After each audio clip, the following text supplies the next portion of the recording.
today we are gonna be working on some exercises about functions. So remember that last class we said that if R is a binary relation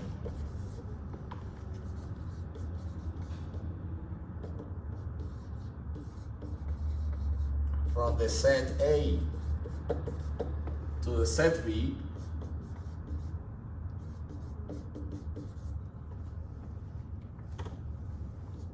then R is fully defined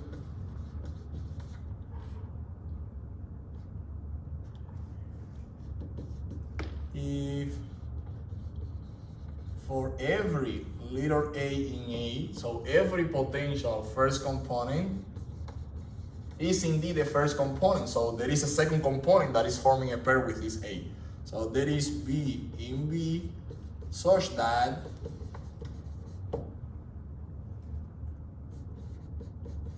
AB is in R. And here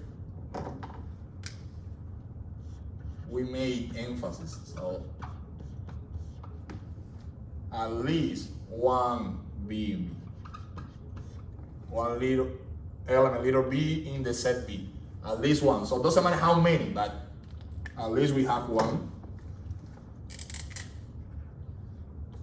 R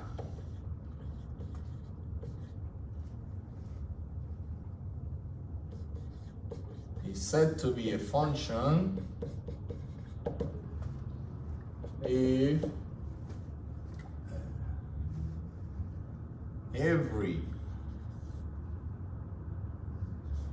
for every A in A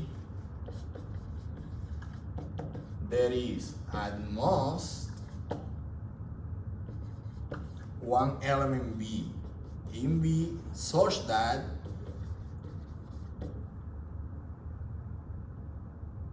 the pair AB is in the relation, which means that either A is not the first component of any pair, or if there is a pair,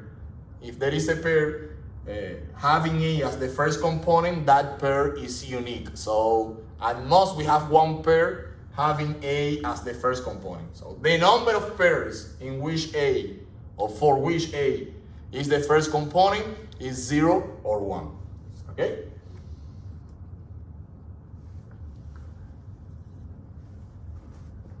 R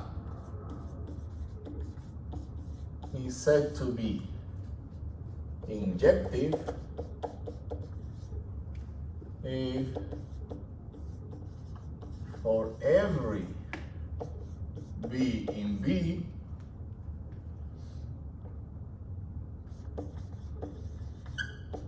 there is at most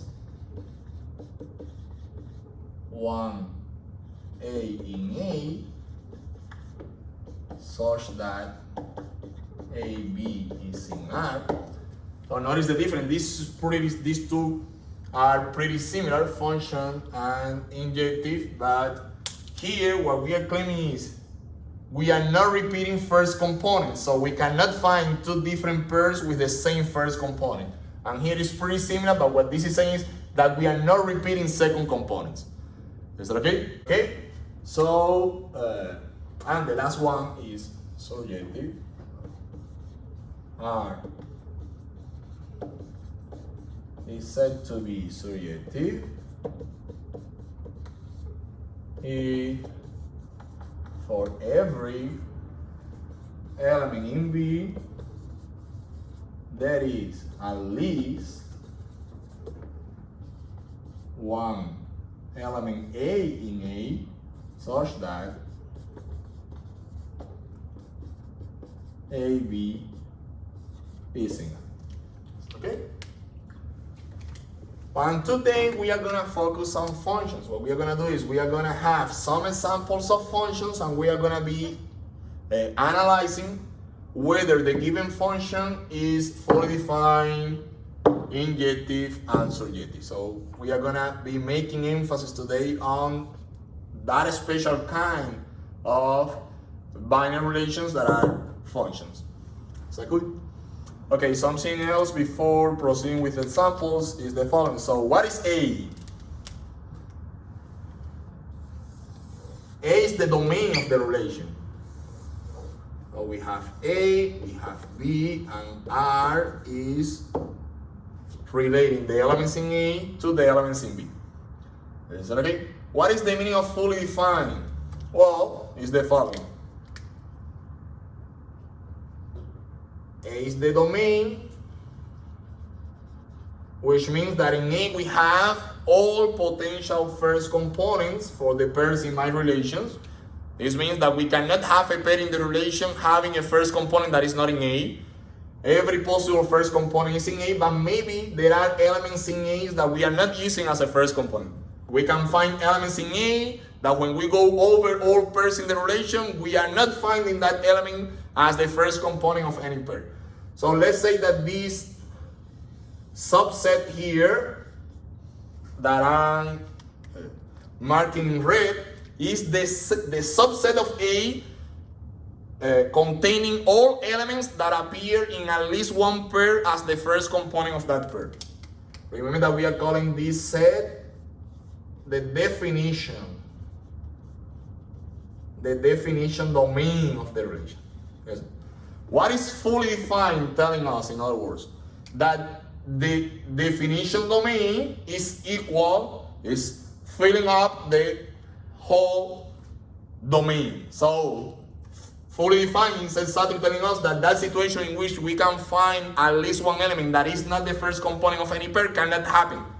Every element in A is the first component of at least one pair in the relation. That's fully defined. So, okay?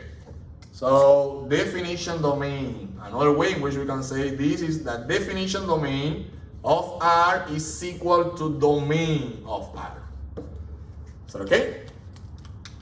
This is not a proper subset. This is going to be exactly the whole A. Is it okay? So if you prefer, the equal to A. In general, what we have is an inclusion here. Is it okay? What is function telling us? Function telling us is, well, for an arbitrary relation, there is no problem if we have an element A related to two different elements in B.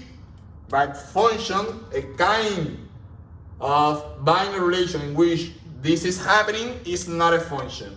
A function is telling us every element A in the set A, in the domain of the relation, is related to at most one element in B. So to no element in B or at most one.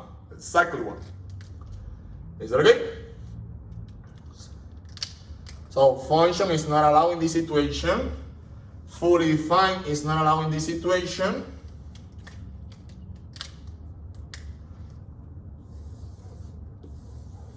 We have the other pretty similar to this one, but now different elements in A related to the same element in B. The definition of binary relation allows this.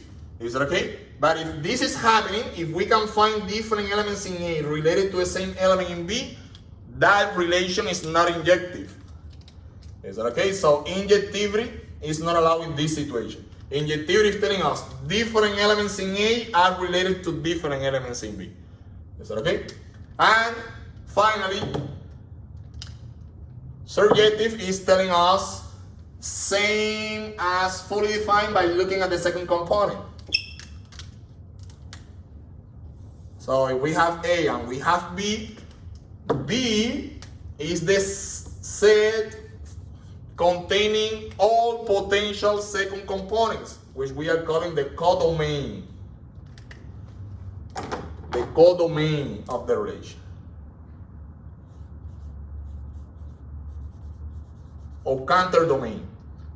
But we have here a subset, these that I'm marking in brown, which is the set of those elements in B that are indeed being used as second components of some pairs in the relation. Okay, so again, in general, we can find elements in B that when we go over all pairs in the relation, we don't find them as the second component of any pair in the relation. Is it okay? So in general, those elements in B that are indeed second component are a subset of B, which we are going to call the range of the relation. All right? And what surjective is telling us is that it's telling us that this is not happening. If a relation is surjective, this is not happening. The range is filling up the whole codomain. So every element in B is used as the second component of at least one pair. It's okay? Which we can put as range, surjective range of the relation is equal to B, is equal to the codomain of the relation, which is B. Is that okay? So again, what we are going to do now, I'm going to give you some examples of functions. We are going to be focusing on functions, and we are going to be finding out whether those functions satisfy fully defined injectivity and surjectivity. Is that okay? Okay, so this is going to be our first example. Before analyzing the behavior of this function here, let me explain some connections between the different notations that we can use here. So far what we have is that a function, I will use f now, but just to make emphasis that we are working with a function from a set A to a set B is, in particular, is a binary relation. Okay, and for binary relations, what we are doing is a set of pairs. Okay, so if I say that the pair AB is an element of this function, is an element of this binary relation. Okay, in the case of functions, I'm gonna call this the input, and I'm gonna call this the output. And well, we can think of a function as a machine, a sort of machine. So I have here a bag A with all my potential inputs. I have my machine here. I know that every possible output is going to be in this set B. So B is the set of all potential outputs. And every time we pick an element here and we put it inside the machine, let's say that we have two possibilities. Let's say that this machine has a device here that analyzes if, let's say a sort of protector that analyzes if this element A is a suitable input for this machine.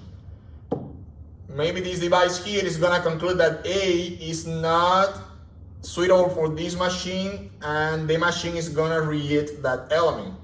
So this is a potential input that is not an input. And the other situation that we have is that the protector, that device here, is concluding that A is good for the machine. So the machine is going to process that element and is going to produce an output B. Is that okay? So you see, now A is divided into two sets. The inputs, the one that the machine is indeed processing, and the ones that the machine rejects. Is that okay? Inputs and the potential inputs that are not inputs, because the machine is going to reject them. And the same for B. We have the outputs, and here we have the potential outputs that the machine never reached them. Is that okay? So that part is good. And since we have this, that we put the input inside the machine, have this analogy here of between functions and machines, we put the input inside the machine, when we are working with a function, we usually use this notation. So we have the function and we put the input inside the machine, and the machine produces the element B. So these two are equivalent. Either we can say that the pair AB is an element of this binary relation that in this case is a function, okay? And we use the traditional notation that we have for binary relations, or we use this analogy with machines and we write that maybe this is the more traditional notation for functions. F evaluated at the element A, which is the input, is equal to B. It's okay? Well, this one is the one that we are using here. And this function here is what we call a piecewise function, because there is not only one formula to convert inputs into outputs. What this machine does is that when the input enters, the machine is gonna analyze that input again, but depending on certain conditions, the machine is gonna apply one formula or another to get the output. So if you want this piecewise function instead of being more sophisticated machine, it's not like this one. You see? It's like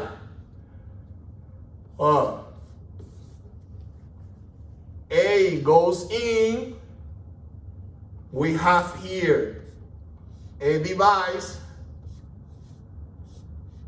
classifying A, or either rejecting A, but we're gonna see that, but also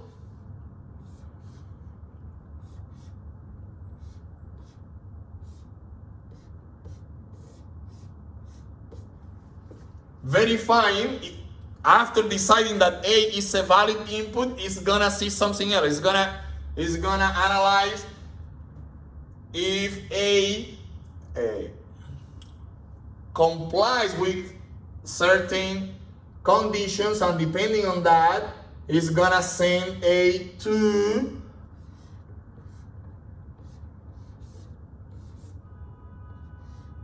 one part of this machine or another.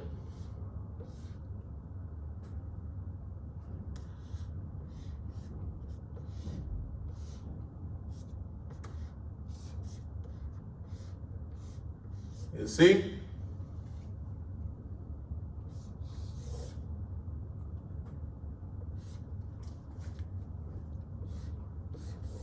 And finally, the output comes out. So A enters. Valid. No. Valid. No. The machine rejects A. Valid. Yes. And now we have condition 1, condition 2, condition 3, and condition 4. Condition 1 is satisfied. The input is sent into the first piece of the machine, this one here. And this piece is the only one processing that element A. Now, condition 1 fails. Condition 2 is verified. Yes, satisfies condition 2. Then that input is sent into the second part of this machine, and only this one is gonna process that input. Is that okay? Now, 1 is not satisfied, condition 2 is not satisfied either. We verify condition 3. Now, condition 3 is the one that is satisfied now, and the machines is just using this part to process that input. Condition 1 is not verified, condition 2 is not verified, condition 3 is not verified, so the other possibility that we have is condition 4, and in that case, that input is sent into the last piece of this machine. And only this part of the machine is gonna process that input. Either way, we are gonna obtain just the output B. Is that okay? So these piecewise functions are a little bit more complicated or more sophisticated kind of machines, but it's pretty much the same thing. Is that okay? So having established this equivalences here between the different notations that we are using, and having explained what is happening here, we are ready to proceed with this specific example. And something else that I'm gonna say is, well, this specific notation, we are working with a set of natural numbers. Remember that for us in this class here, 1 is the first natural number, so I'm not including 0 as a natural number. So, okay? And what this symbol here, so a natural number n congruent k, where k is either 0, 1, 2, or 3, module 4, what this means is that k is the remainder of n in division by 4. Okay? So which are the 4 conditions that we are using here? N. If n is valid, that is the first thing that we are going to analyze, then we say n, and your remainder in division by 4 is 0. Yes, we use this formula here. No, it's not 0, so it's 1. Yes, then we use this formula here. No, it's not 0, it's not 1, it's 2 when we use this formula here. No, it's not 0, it's not 1, it's not 2, it's 3. Then we use this formula here. That's what we are doing. Is that okay? And these conditions, so every natural number has either remainder 0 or 1 or 2 or 3 in division by 4. So these are all the possible remainders in division by 4. So every natural number is going to satisfy exactly one of these 4 conditions. Is that okay? So we are good. All right? Fully defined. Fully defined is going to be the first property that we are going to be analyzing. Basically, what fully defined is telling us if is every potential input is indeed an input. So if is this machine rejecting any potential input, so that's what we are gonna do.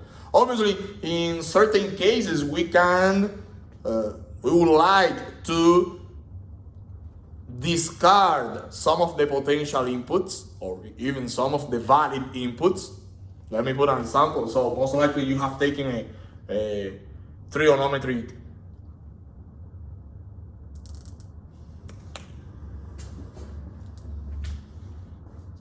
a trigonometry course, and if you remember, the function y equal sine of x does not admit an inverse, which is a function. So this as a binary relation has an inverse, but as a function, no. Why? Because, for example, what is the inverse doing? If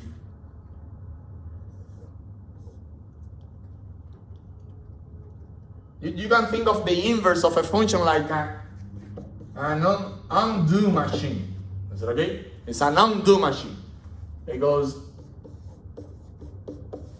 if this machine is converting the input x into, transforming the input x into the output y, what the inverse does is taking the output y now as the input and is going back to the original input x. That is going to be the output of the inverse. So the inverse is like Control Z.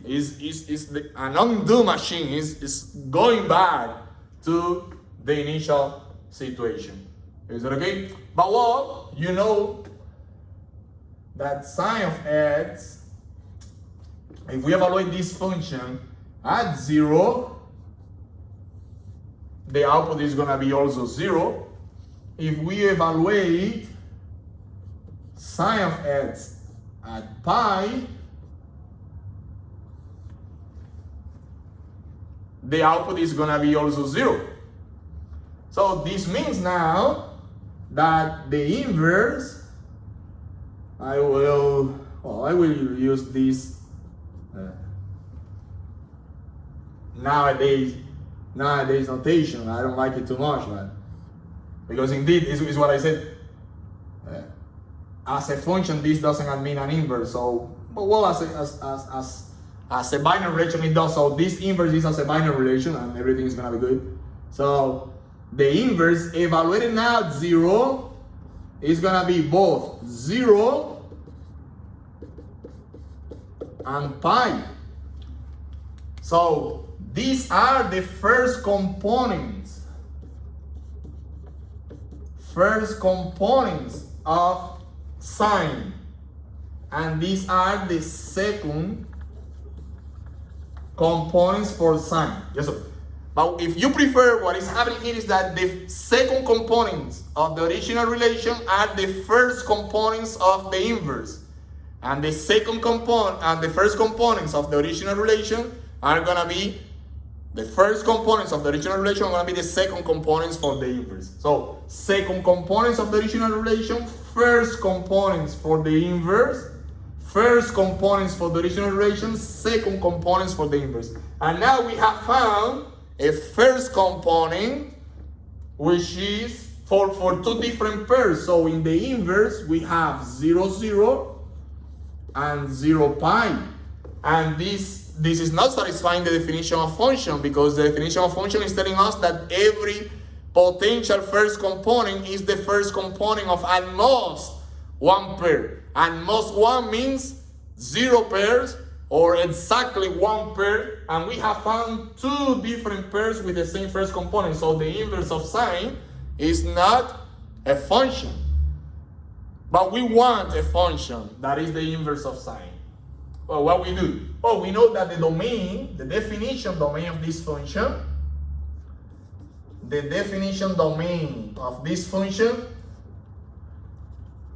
is the set of real numbers.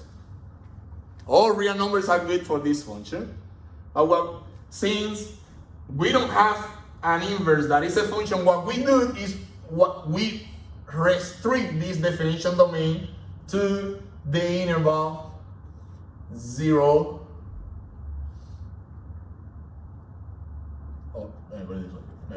To the interval negative pi over 2, pi over 2.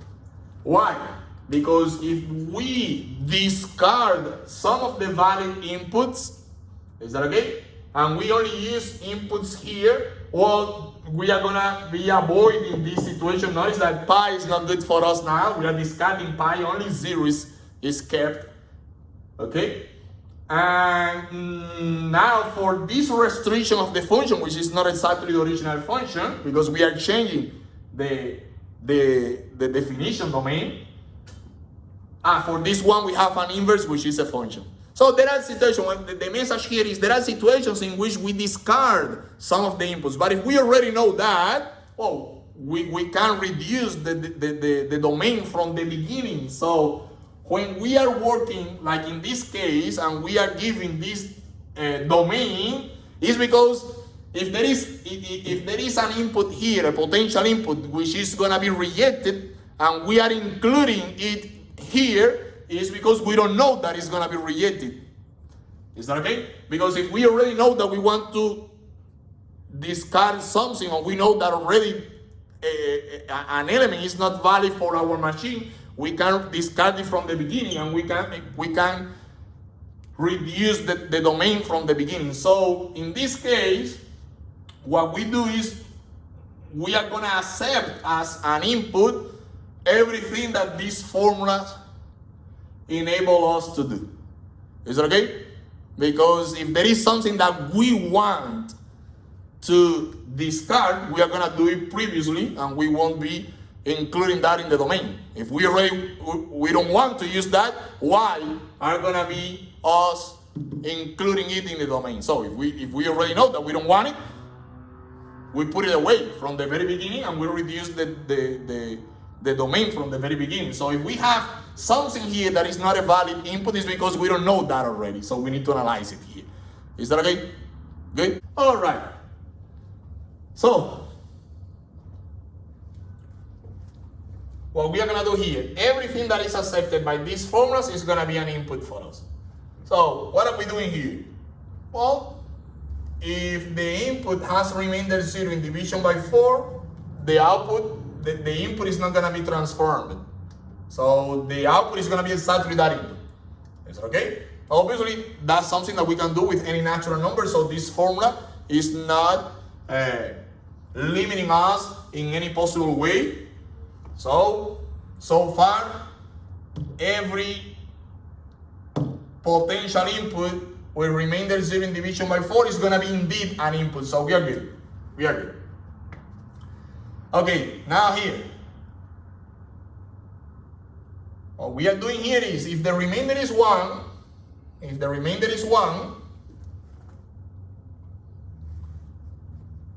division by 4, if the remainder of n is 1 in division by 4, what we are going to do? We are going to subtract 1, and then we are going to divide by 0. And this is something that we can do with any natural number. So we can subtract 1 from any natural number. And then we can divide that number by 2. But the problem here is that the valid outputs, the potential outputs, has to be natural numbers as well. And the question is whether this formula is returning a natural number. Well, division, we are dividing by 4, so we have n, we are dividing that n by 4, and we start here trying numbers until we get the remainder. Yes or no? The number here is going to be another natural number, let me call it q, and this is telling us, let me put an example for you to see what we're doing. 17, what we are doing here, dividing by 4. So 4 times 4, 16, remainder 1. While this number here is greater than 4, we continue dividing, but if we reach a number here that is less than 4, we stop. We cannot get 4 from this number anymore. So remainder 1. You see, that's what we are doing here in general. This number, the number that we get here, is the one that I'm calling q. So what is the relationship between all these numbers here? What we can say is that n is gonna be 4 times q plus the remainder. Is that okay? In this second case, the remainder is 1. So this n is gonna be 4 times some natural number q plus 1. What are we doing? What is this function doing? It's taking n and is subtracting 1. That's the first transformation that input is experiencing. So this is gonna be 4q. And then we are dividing this by 2. Dividing this by 2, no problem. This is gonna be 2 times q. And this is gonna be natural as long as q is different from 0. But what happens if q is 0? What happens if q is 0? Well, if q is 0, this is not gonna be natural because 2 times 0 is 0, and we are not including 0 in the set of natural numbers. Is that okay? And that's the reason we need to ensure that the q that we are obtaining here is different from 0. But if q is 0, n has to be 1. So the only case in which this formula here is not returning a natural number is when this number here is 0, and that is happening when n is equal to 1. Is that good? So 1 is a potential input, but it's not an input. So, okay, so far,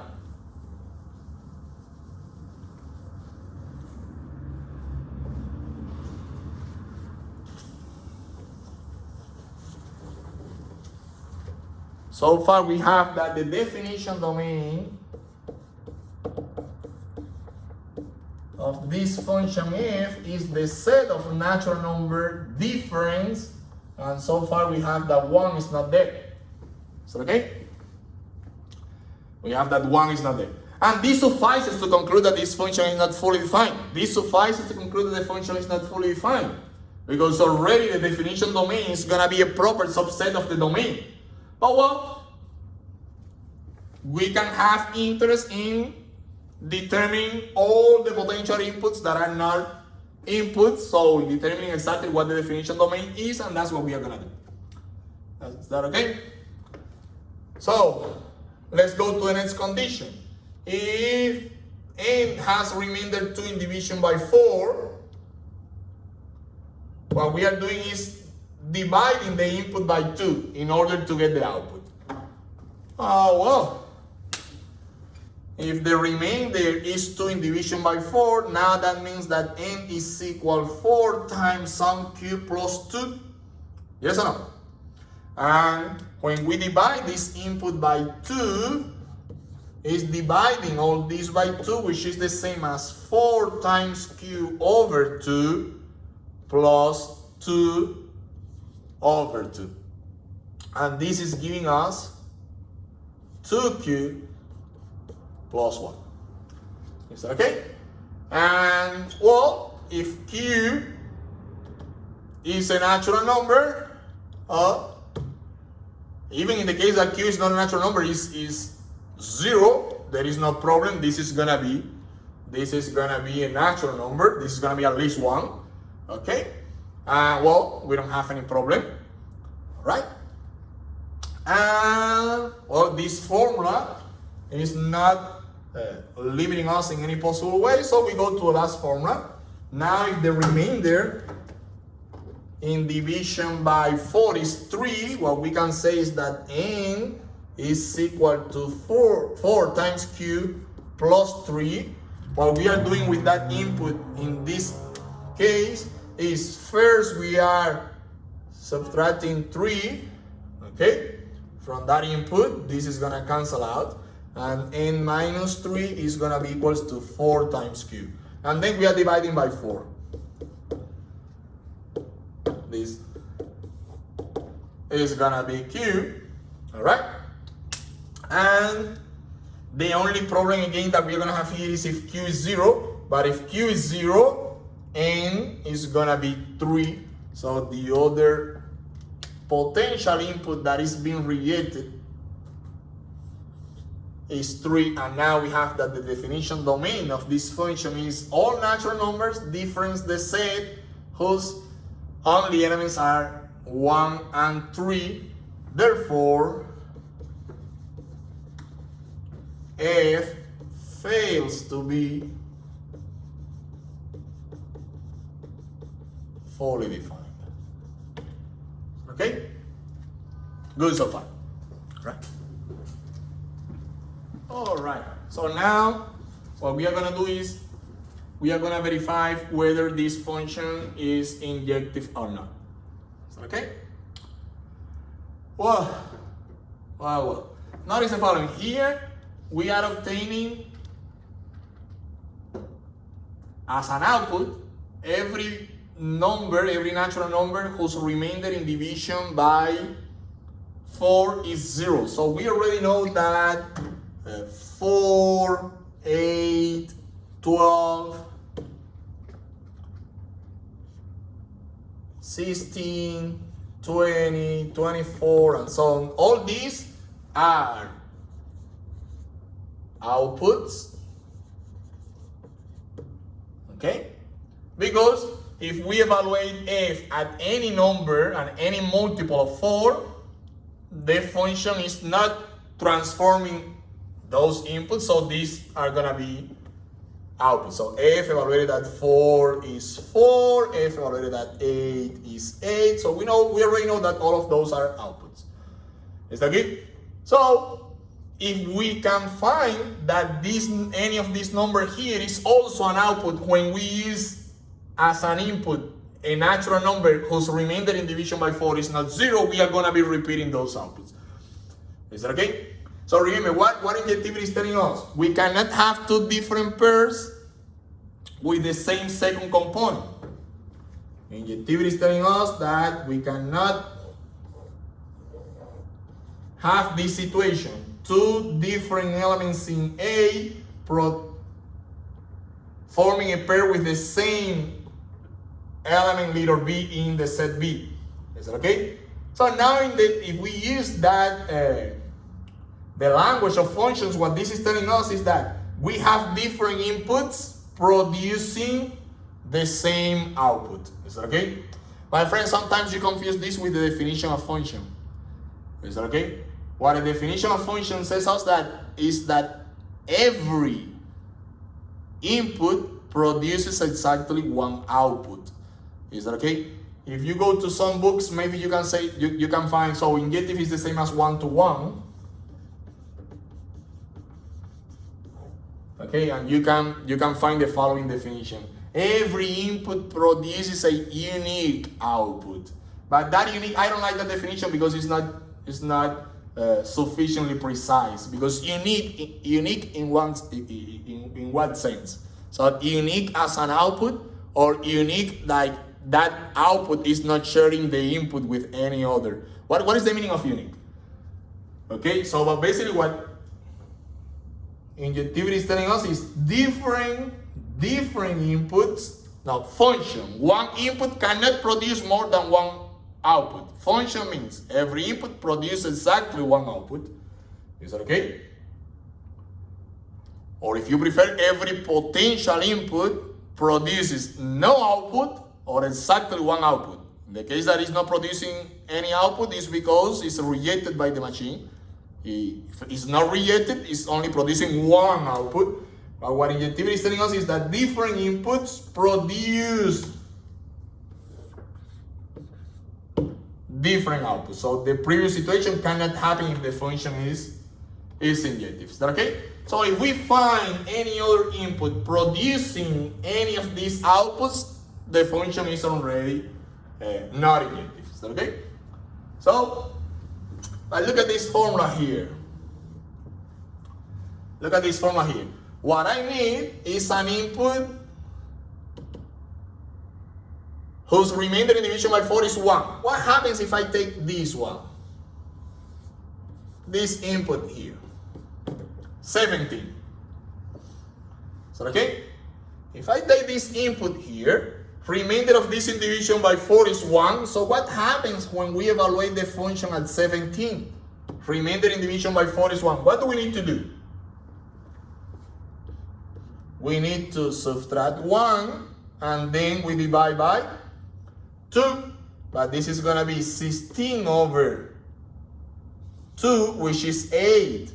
So f evaluated at 17 is going to be 8, which is the same as f evaluated at 8. So we have found two different inputs producing the same output. Or if you prefer, we have the pairs 8, 8 in this relation, but also we have the pair 17, 8. Is that okay? So we have two pairs with the same second component. We are repeating second components. So this function fails to be injective as well. So okay? Well, indeed, this formula here, remember that we have that any natural number whose remainder in division by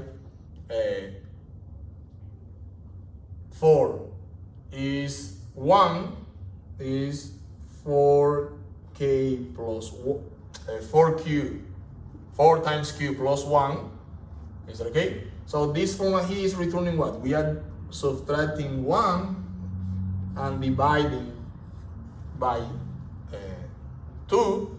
So what is this giving us? It's gonna be 2 times q.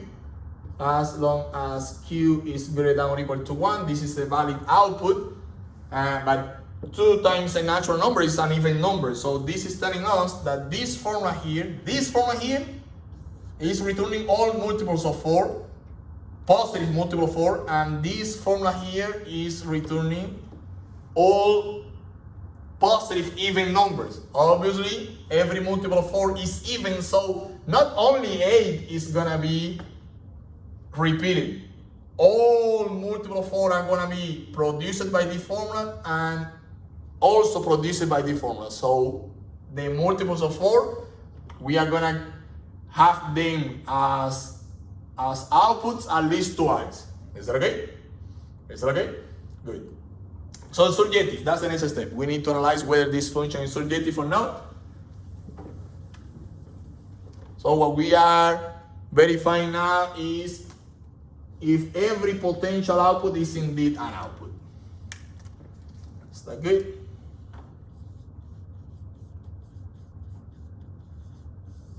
Surjective. Well, We already know that all even are output.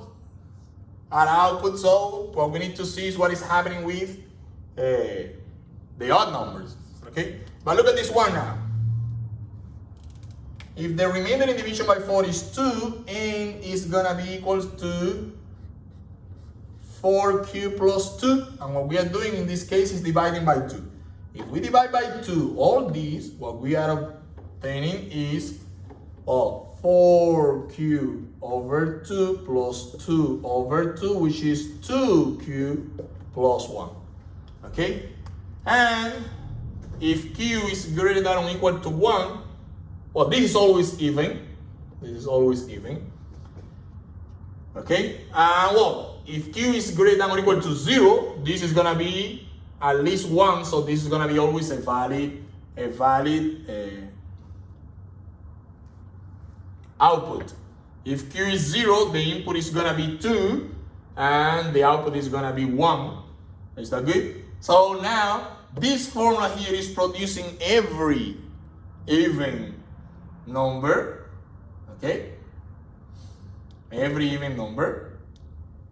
And this formula here is producing every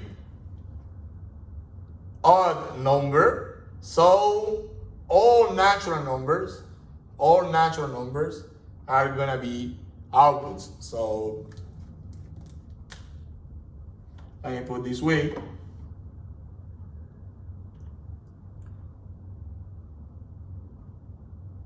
I'm gonna do it this way. If K is a potential output, so a natural number, let me erase this to going from the beginning. Let me try to write everything here.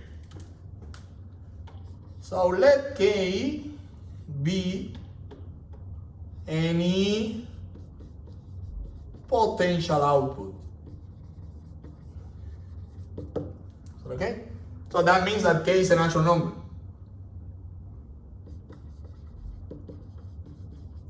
Because we know that the codomain is the set of natural numbers.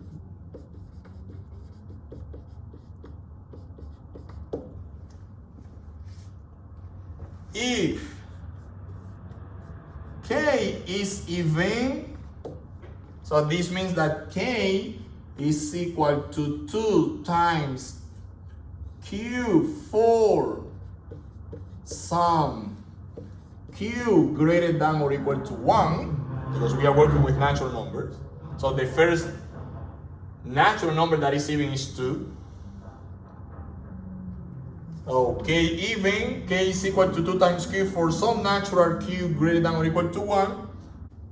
Then using the input N equals to 2K plus 1, we are going to be able to get that output. Notice the following, what we are doing, this is a potential output. This K is a potential output. We want to verify, we are finding out whether this is indeed an output or not. But if we want to prove that this is an output, we need to be able to find an input that when we put it inside our machine, we get this value. Is that okay? What we are doing is, we are constructing that input that we need from that potential output. Is that okay? This means that if that K is 8, okay? If that K is 8, the N that we are going to be considering is going to be 2 times 8 plus 1, which is 17. Is that okay? If that K, since we are with the even now, is 2, well, the N that we are going to be considering is going to be 2 times 2 plus 1. This is the value of K. Is that okay? Good so far.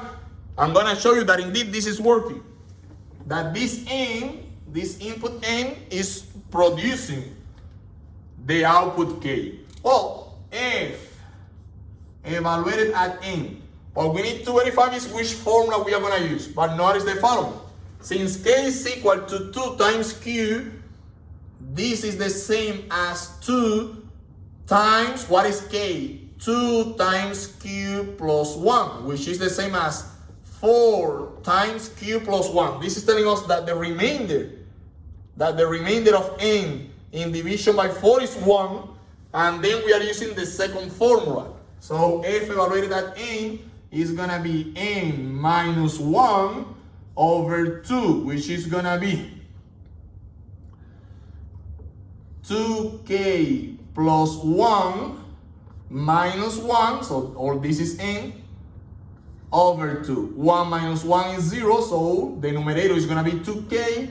2 times k divided by 2. These two cancel with each other, and the output is going to be k. So f evaluated at n is k, and that k that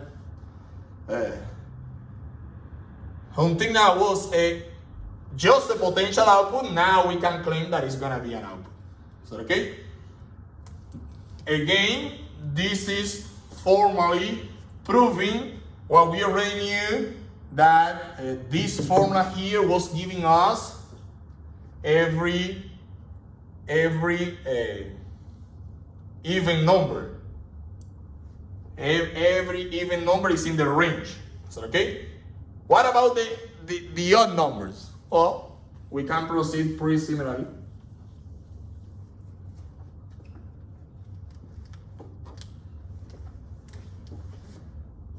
If k is odd, k is equal to 2 times, I'm going to use a different letter just because I don't want you to get confused with the same q. There's any natural number, s plus 1. But now s is greater than or equal to 0, because if s is 0, k is going to be 1. That is the first odd numbers that we have. Is that good? And I will again construct my input. What is going to be my input? Well, I'm suspecting that this formula here is giving me what I need. So n is going to be 2 times k. Alright? But if I want to use this formula here, I need to ensure that the remainder in division by 4 of n is going to be, let me rephrase, the remainder of n in division by 4 is going to be 2. I need to prove that. What is k? K is 2s plus 1. So n is going to be equals to 2 times 2s plus 1, which is giving me n equals to 4s plus 2. So n has remainder 2 in division by 4. And f evaluated at n is going to be what? It's going to be, I need to use the third formula here, which is giving me n over 2. But what is n? N is 2 times k. This is 2 times k divided by 2. Again, these two cancel with each other, and again the output is going to be k. But this is valid for every odd number, and this is valid for every even number, which means that both all even and all odd numbers are outputs. Well, that means that every natural number is an output. Okay? And the function is surjective. So therefore, f is surjective. And what we have so far is, not every potential input is an input. It's not fully defined. There are different inputs producing the same output, so it's not injective. But every potential output is an output. And we have now a pretty good description of the behavior of this function. Is that okay? Obviously, we can say more, but these are the basic properties that we can explore when we are investigating a given function. Is that okay? All right, so let's have a new exercise. This is going to be a little bit different. Okay, so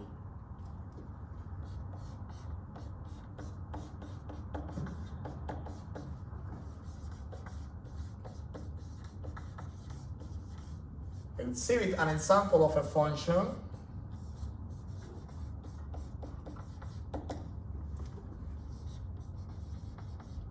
from the set of integer numbers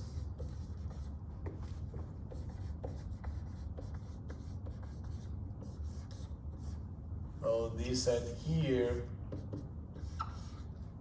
we have 1, 2, 3, 4, so the natural.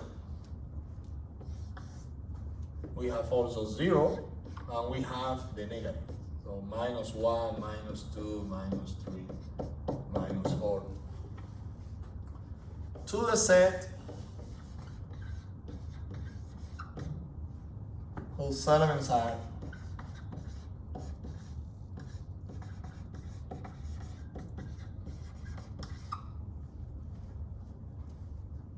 the even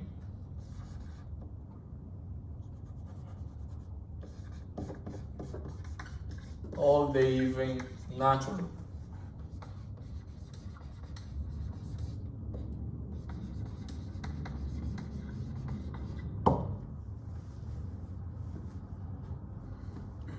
That is fully defined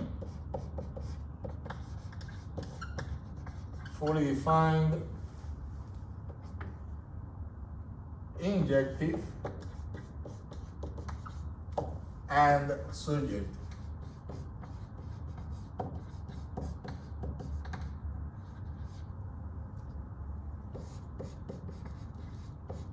The three properties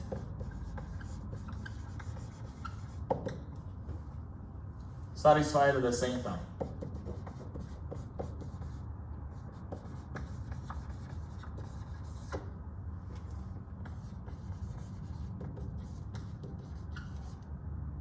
Okay, so notice that this exercise is a little bit different because now I'm not giving you a function and I'm asking for you to verify whether that function satisfies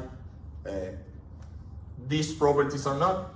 Now I want that you to construct an example of a function from this set to the set of, from the integers to the set of even natural numbers, satisfying the three properties at the same time. So it's a little bit different. All right. So this means that we are looking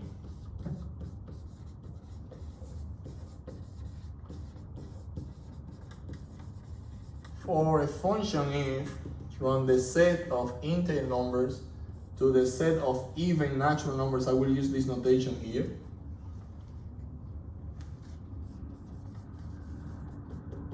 That is fully defined injective answer. Okay, let's start by trying some ideas to see what happens. Okay, so we are looking for a function f from the set of integer numbers to a set of natural or even numbers. We don't know that function, so here we have all the integers. We don't have all of them, but set of integer numbers here, the set of natural or even numbers here. So that's it. We are looking for any function that is at the same time fully defined, injective and surjective from this set to this one. So, well, a natural division here is, let me consider the positive and the negative. Well, we have 0, we can include 0 in any of these two, so non-negative and negative numbers. I'm going to say, well, I will start by sending all non-negative numbers into the even natural number. When I'm done, I will start by sending the negative into the rest of even natural numbers that we have. Well, the problem here is that this set is infinite, so we will never end matching a positive or non-negative natural numbers to a natural even number. So we will never start sending the negative into that. So this idea is not working, you see? So, well, what happens if instead of doing this, we start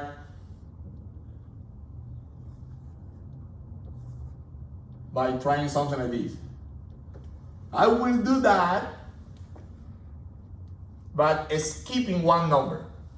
Like 0 is going to 2. I say I will leave 4 without any input so far, and I will send 1 to 6. I will leave 8 without any matching yet, and I will send 2 to 10. 3 is not gonna go to 12. I will skip 12 and I will send 3 to 14.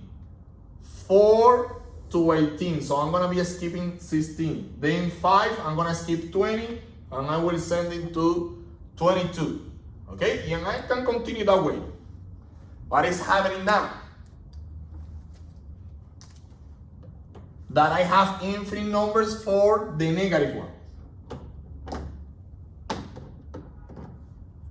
I can send now -1 to 4, -2 to 8, -3 to 12, -4 to 16, and I can continue that way. I can send the negative now into the ones that I'm skipping. Is that okay? And that's working. It seems to be that that's working. All right? Seems to be that this idea is working now. I don't need to end the process with the non-negative to start the process with the negative one. Is that okay? The non-negative, I'm sending the negative, first non-negative, that is 0 into 2. I skip 4, I'm reserving it for the first negative. I'm sending the second non-negative to 6. Then I skip 8, which I'm reserving it for -2. 2, that is the term negative, goes to 10. I skip 12, that is going to be for -3. It seems to be that this is working. Is that okay? And this is a function. Maybe the way that we are presenting the function is not very easy to understand, but this is a function. It's fully defined. Well, it seems to be that we don't have any problem. We are sending everybody here to someone here, so we are using all the integers. That's the idea behind fully defined. It's injective. Well, we are not sending 2 different inputs into the same output. Every different input here is going to a different output. And we are going to use all the potential outputs, so it's also surjective. Okay, so it seems to me that this is working. But we are used, and for many applications and many purposes, if we have like an analytical expression, so sort of formula to give me an input, I'm gonna give you the output, it's very useful. Is that okay? So let's try to find an analytical expression that represents this matching that we have established here. Is that okay? Let's see the following. If we want to find an analytical expression for this function, let's see what we are doing here. Notice, which are the even numbers that we are using for the non-negative integer? Well, we have 2, 4, we are skipping 4, then we are skipping 8, then we are skipping 12. These are the ones that we are using for the negative. But if you look at these, the ones that we are using for the negative are a multiple of 4. 4, 8, this is 4 times 1, this is 4 times 2, this is 4 times 3, 4 times 4. So it seems to be that the even numbers that we are using for the negative integer numbers are those that are multiples of 4. And the ones that we are using for the non-negative, or what is happening, are those even whose remainder in division by 4 is 2. This is 4 times 0 plus 2, 4 times 1 plus 2, 4 times 2 plus 2, 4 times 3 plus 2, 4 times 4 plus 2. So that's what we are doing. So remember that the possible remainders in division by 4 are 0, 1, 2, and 3. But if the number is even, the only possible remainders are going to be 0 and 2. So what we did was the following. We divided this set into 2 parts, the non-negative and the negative, and this set into 2 subsets as well. Okay? The even whose remainder in division by 4 is 2, and the even whose remainder in division by 4 is 0. We are sending this part here, we are matching these non-negative numbers with those whose remainder in division by 4 is 2, and we are matching the negative numbers with those even numbers whose remainder in division by 4 is 0. So let's try to write this down.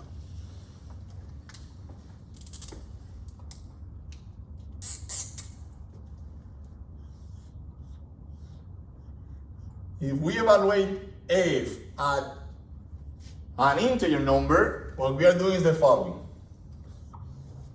Which is the condition that we are using here? Oh, are you negative or not? That's what we are using here, yes or no? So if that z is non-negative, what we are doing is, well, 0 is going into 2, 1 is going into, see, 0 is here, is going into 4 times 0 plus 2. 1 is going into 4 times 1 plus 2. 2 is going into 4 times 2 plus 2. So the number, the input, is appearing here. That's what we are doing. Alright? So this is giving us the formula that we are looking for. If z is not negative,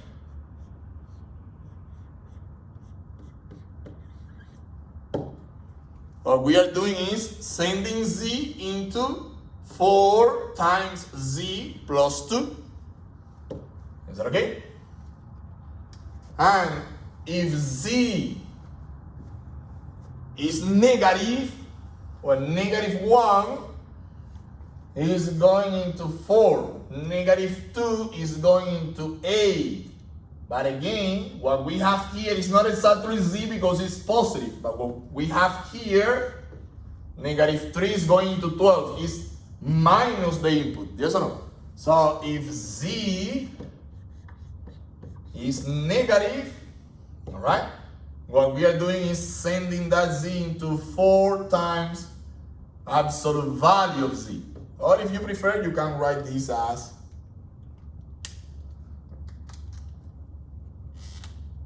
minus 4 times z. Is that okay? Because z is negative. So notice that this is negative. This is never negative. Z itself, z is negative. So even though I'm not writing a negative sign here, z, the values that z is taking are negative. So minus something that is negative is going to be positive. Is that okay? And this is the function that describes, this is the analytical expression of this function that describes this matching that we have established. Is that okay? Is this function fully defined? Well, obviously, this is something that we can, to any integer number, we can multiply by 4 and then we can add 2, and the result here, since that integer number is not negative, is going to be the minimum value that we are going to get here is when z is 0, which is going to be 2.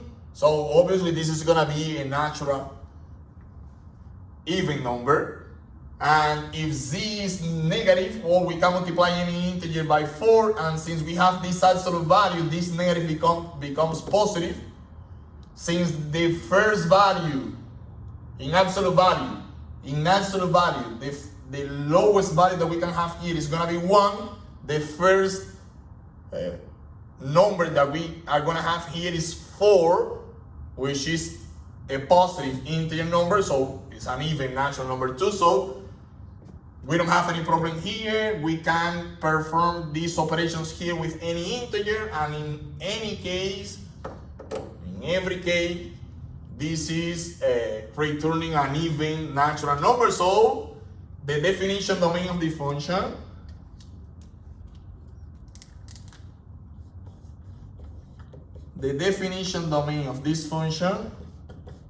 is gonna be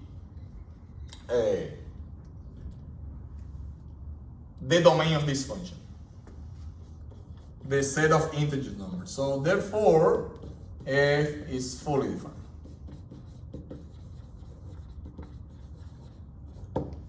All right?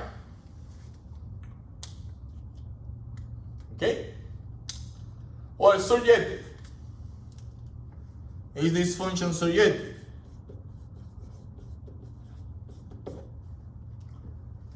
Well, let k be an even natural number. We have two possibilities. If k is a multiple of 4, it's even but it's also multiple of 4, then we are gonna take n as what? Well, multiple of 4 is gonna be here. We need to take, let me take, we are using z now for the inputs. We are gonna take z as minus q. Is that okay? Z as minus q. And what is gonna be f evaluated at z? Notice that this q is gonna be positive because we are considering an even natural number. So this q is positive. So minus q is negative. So what is f evaluated at z? We are evaluating f at a negative integer. What is gonna be? F evaluated at z is f evaluated at negative q, which is 4 times absolute value of negative q, which is 4 times q, which is k. Is that okay? So if the potential output that we are considering is a multiple of 4, this input here is producing it. If k has remainder 2 in division by 4, then what we are going to do is consider z as s, this value here. And what is going to be f evaluated at z? F evaluated at z is going to be f evaluated at s, which is going to be, now is non-negative, and we are going to use this formula here. It's going to be 4 times s plus 2, which again is giving us k. So whichever potential output that we consider k, for every potential output k that we consider, we are going to be able to find an input z. When we put it inside the machine f, we are going to get that k as the output. So yes, it's surjective. So far we have fully defined, we have surjective, and the only thing that we need to verify is injective. We are gonna do next. Okay, well, to verify if this function is injective, let's suppose that z and z prime are inputs such that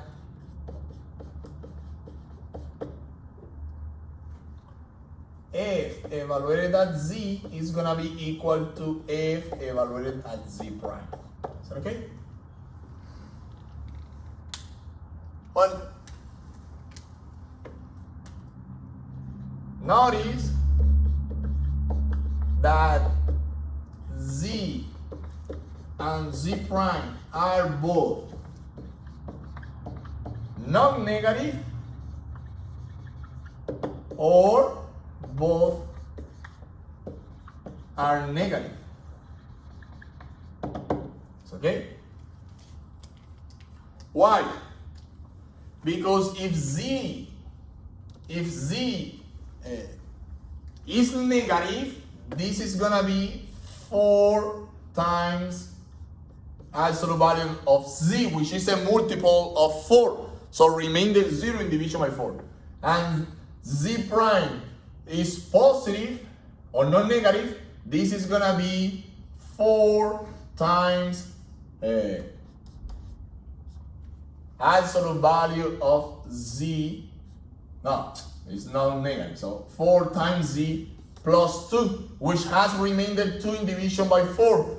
So these two cannot be equal because the same number cannot have remainder 0 in division by 4 and remainder 2 in division by 4 at the same time. So that cannot happen. The same, if z is non-negative, this one is going to have remainder 2 in division by 4, and z prime negative, this one is going to be a multiple of 4, and that cannot happen either. So, or both are non-negative, or both are negative. Is that okay? Is that good? Okay.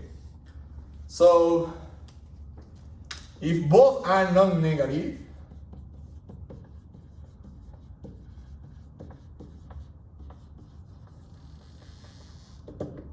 this equation here, f evaluated at z equal to f evaluated at z prime, becomes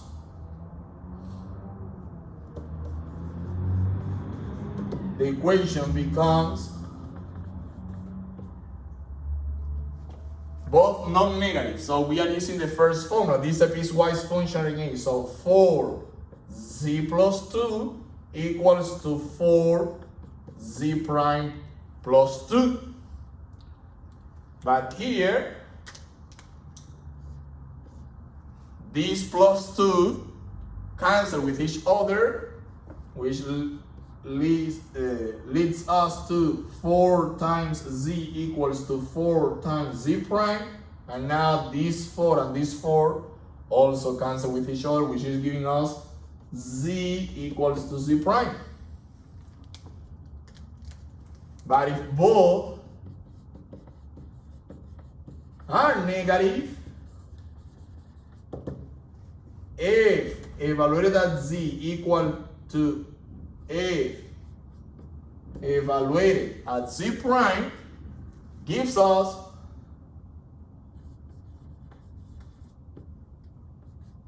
four absolute value of z equal to 4 absolute value of z prime. These 4s cancel with each other and give us absolute value of z equal to absolute value of z prime. But since both z and z primes are negative, the only possibility that we have here is z equal to z prime. Is that okay? Oh, this is the both cases are leading us to the conclusion that the inputs that we are considering here are equal, are the same input. So this is telling us that the only case in which the outputs are equal is if the inputs that we are using are equal to. So this function is also injective. So this example here is an example of a function going from the set of integer numbers to a set of natural even numbers, which is fully defined, injective and surjective. Is that okay? So I will complicate the problem a little bit. And the first exercise was, give me one example, at least one example of a function from here to here, satisfying the three conditions. Now I want to complicate this a little bit by asking you to provide infinite examples of functions going from the set of integer numbers to a set of natural even numbers. Infinite functions satisfying from this set to this set, satisfying the three properties at the same time. Okay? This is what we are going to solve next. Alright, I will consider the following function now. I will call it S2. S sub 2. From the set of integer numbers to the set of integer numbers. Okay? It's pretty easy. This function is gonna take an integer number z and it's gonna return c plus 2. Okay? So what is this function doing? Basically, this function is taking the set of integer number and is shifting this set of integer number 2 units to the right. Doesn't it? Oh, you see? If we have the inputs here, -5, -4, -3, -2, -1, 0, 1, 2, 3, 4, 5, and so on. And the outputs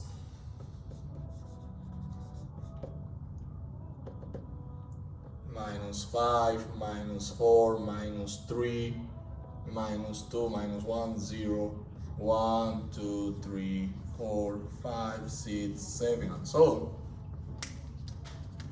What is this function doing? If z is -5, we are going to be adding +2, so the output is going to be -3. If the input is -4, we are adding +2, so the output is going to be -3. -3 input, output is going to be -1. -2 plus 2, output is going to be 0. -1 plus 2, the output is going to be 1. 0 plus 2 is 2. 1 plus 2, 3. 2 plus 2, 4. 3 plus 2, 5. 4 plus 2, 6. 5 plus 2, 7. And this continues. So you see, the only thing that this function is doing with the set of integer numbers is shifting that set 2 units to the right. Yes or no? So this is a 2-unit shift to the right. Is that okay? Obviously, this is something that we can do with any integer number. So this function here is fully defined.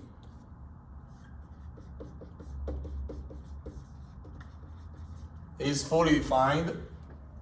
Whichever integer number that we consider, if we add 2, that's something that we can do, and the resulting number is going to be integer. Obviously, if we have 2 integer numbers such that z plus 2 and z prime plus 2 is the same integer number, obviously we can cut off both 2's and we are going to conclude that z and z prime are equal, so it's injective.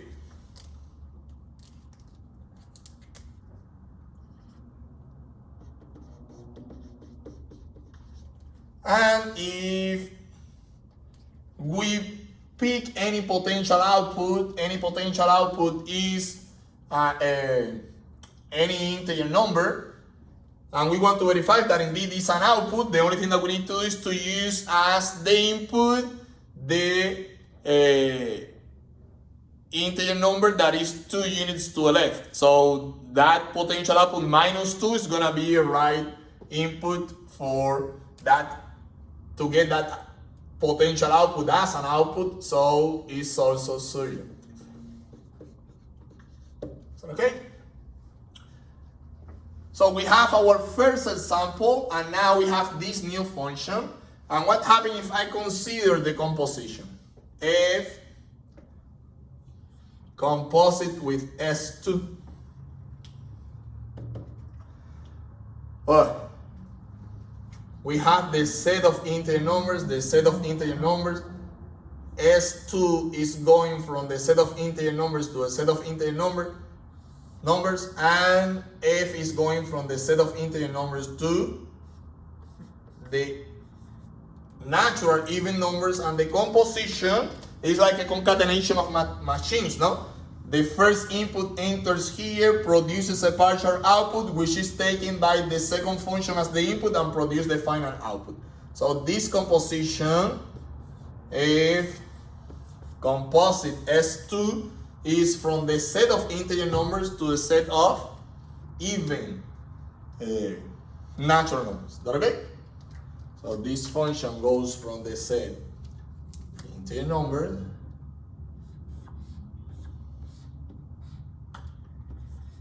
to the set of even natural numbers. We also know that this function is fully defined, injective and surjective. And what I want you to prove as an exercise is that all these properties are preserved under the composition of functions. Is that okay? So this new function that we are constructing here, what is going to be this? F composite S2 evaluated at an integer number z is going to be where this input enters first.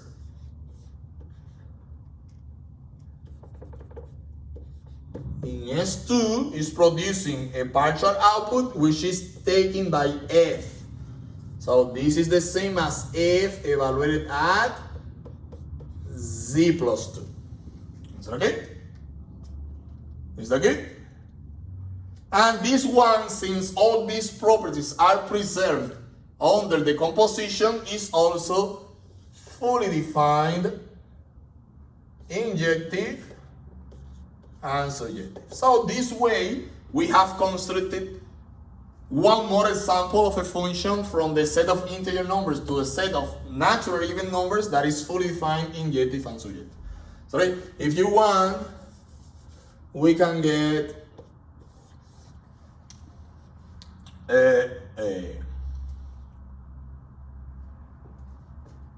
analytical expression for this function. So if z plus 2 is non-negative, this is going to be 4 times z plus 2 if z plus 2 is greater than or equal to 0, and it's going to be 4 times absolute value of z plus 2 if z plus 2 is negative. If you want, well, obviously we can rewrite this as 4 z plus 2 plus 6 if you prefer, and this condition here is going to be if z is greater than or equal to negative 2. I will leave this one as it is. If you want, you can write this as z less than negative 2, and this is an analytical expression for this this new function here. However, you can be thinking, no, you are asking not for one more example, that is this composition here. You are asking for infinite examples. Well, I did this with 2 here just to fit ideas, but I can change these 2 by 3. If I change this 2 by 3, the only difference now is that I'm going to have z plus 3 now, and it's going to be, instead of a 2-unit shift to the right, it's going to be a 3-unit shift to the right, and everything that we have proven for 2 is going to be valid for 3, but not only for 3, I can do this for 4, for 5, and I can do this for any k, even negative values. The only difference is that if instead of a positive one, I use a negative value, instead of being a 2-unit shift to the right, if this value is negative, or k unit shift to the right, if k is negative, it's gonna be a k unit shift to the left. But again, all these functions here are fully defined, injective and surjective. And the composition is still a function from the set of integer numbers to the set of even natural numbers, which is fully defined, injective and surjective. How many functions do I have here? Infinite. Because I have infinite possibilities for this k. And every time I do that composition with sk, I'm going to have a new example of the function that I have. But I have infinite compositions, so I'm going to have the infinite examples that we were looking for. Is that okay? Thank you.